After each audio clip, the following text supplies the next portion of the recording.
Once upon a time, in a small town, there was a cheerful boy named Samuel. Samuel loved playing games with his friends.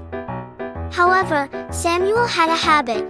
He made promises but sometimes forgot them. One day, Samuel's friend Martin came to him excitedly and asked, "Samuel, shall we play soccer in the park tomorrow afternoon? Can you promise me?" Samuel smiled immediately and said, "Sure, Martin, I promise." The next day came, and Samuel was sitting in front of the television, watching cartoons.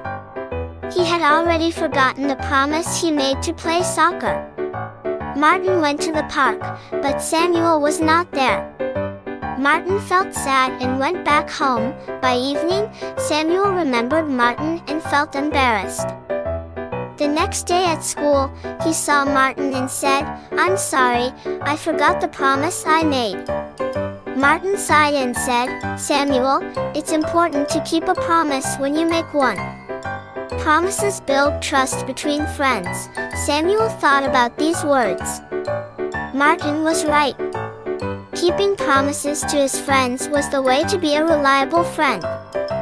From that day on, Samuel decided to do something to make sure he remembered his promises. A week later, Martin asked Samuel again, "Shall we play soccer this weekend? Can you promise me again?" Samuel smiled and said, "Yes, Martin, but this time I will keep my promise.